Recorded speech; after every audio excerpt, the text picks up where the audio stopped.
একটি আমল আছে ভাই, যে আমলটা এত বিশাল আমল যে কয়েক মিনিটে আপনি হাজার হাজার বছরের রোজা রাখা, নফল সিয়াম পালন করা, হাজার বছর নফল সালাত পড়া, নফল নামাজ পড়া সওয়াব কয়েক মিনিট আপনি অর্জন করতে পারবেন। বলবো পদ্ধতিটা? সুবহানাল্লাহ।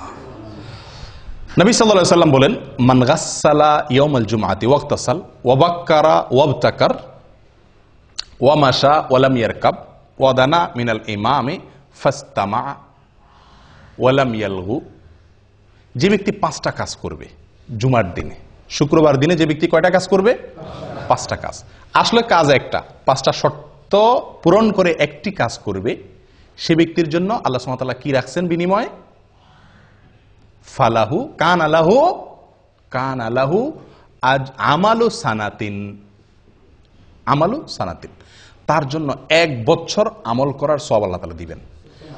কান আলাহু বিকুল্লি খতওয়াতিন, প্রতি পদে প্রতি কদমে 1 বছরের আমলের সওয়াব। 1 বছরের কি আমলের সওয়াব সেটাও হাদিসে বলা হয়েছে, সিয়ামুহা ওয়া কিয়ামুহা আও কামা ক্বাল। 1 বছর নফল সিয়াম রাখলে, 1 বছর নফল নামাজ পড়লে যে সওয়াব হবে, 1 বছর 365টা নফল রোজা, 1 বছর তো 365 রাখাও যায় না, এই 1 বছরের নফল রোজা এবং 1 বছরের নফল নামাজের সওয়াব পাওয়া যাবে প্রতি কদমে। জুমার দিনে আপনার বাসা থেকে মসজিদে আসতে কত কদম দূরত্ব আছে সেটা আপনি যদি ধরেন 100 কদম দূরত্ব থাকে, এরকম তো আমাদের সবার এর বেশি থাকে, বরং 100 কদম দূরত্ব থাকে, আর 100 কদম হেঁটে আপনি মসজিদে আসছেন, 5 শর্ত পূরণ করে আপনি মসজিদে আসছেন 100 কদম পূরণ করে, তাহলে ওই জুমার দিনে ওই কয়েক মিনিট যে আপনি হেঁটে আসলেন, তার বিনিময়ে আপনি 100 কদমের বিনিময়ে কত বছরের নফল রোজা সওয়াব পাইলেন? 100 কদমের বিনিময়ে 100 বছর, 100 বছর নফল রোজা, 100 বছর নফল সালাতের সওয়াব পাইলেন ওই কয়েক মিনিটে।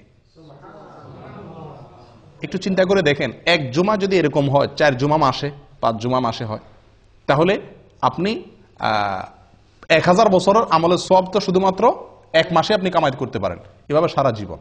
চিন্তা করে দেখেন কত বিপুল আমল করা সম্ভব এই একটি আমলের প্রতি লক্ষ্য করতে পারলে।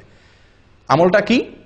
জুমার দিনে গোসল করা সুন্দর করে, আগে মসজিদে আসা, আগে উঠা এবং মসজিদে আগে আসা। 3 নম্বর হলো পায়ে হেঁটে মসজিদে যাওয়া, গাড়িতে বা বাহনে না চড়া, একান্ত অসুবিধা না থাকলে পায়ে হেঁটে যাওয়া। 4 নম্বর হলো ইমামের কাছাকাছি চলে যাওয়া, দূরে না বসা, সামনাসামনি বসা, কাছাকাছি বসা। 5 নম্বর হলো মনোযোগ দিয়ে খুতবা শোনা, কোনো অনর্থক কথাবার্তা না বলা। কয়টা শর্ত? 5টা শর্ত। গোসল করা, আগে আসা, পায়ে হেঁটে আসা, ইমামের কাছাকাছি বসা, মনোযোগ দিয়ে খুতবা শোনা, কোনো কথাবার্তা না বলা। এই 5 শর্ত যদি পূরণ করে কি আসে, তাহলে প্রতি কদমের বিনিময়ে 1 বছরের নফল সালাত, নফল সিয়ামের সওয়াব পাওয়া যাবে। প্রিয় ভাইরা, মুহাদ্দিসিনে কেরামরা বলেন, হাদিস বিশারদ অনেক উলামায়ে কেরাম বলেন, যত হাদিস আসছে সওয়াবের কথা, এটাতে এই সওয়াব, এটাতে অনেক হাদিস আসছে না, শত হাজার হাদিস বর্ণিত হয়েছে। এই হাজার হাদিসের ভিতরে একটি হাদিসে পাওয়া যায় না এত অতিরিক্ত বিপুল পরিমাণ সওয়াব সংগ্রহের সুযোগ আছে যেটা এই হাদিসের মধ্যে আছে। আমি কি বুঝাতে পারছি? কত বিশাল সুযোগ বলেন। আফসোসের বিষয়, শুক্রবারে আমাদের ডিউটি নাই, এই জন্য আমরা অনেকে ঘুম থেকে উঠি বরং আরো দেরিতে, ফজর ওই দিন বরং পড়াই হয় না মসজিদে অনেকের। আগে উঠতে হবে, আগে আসতে হবে, পায়ে হয়। 5টা শর্ত পূরণ করবেন, এই বিপুল সওয়াবের ভাগীদার হতে পারবেন। আল্লাহ তাআলা আমাদের সকলকে তৌফিক দান করেন।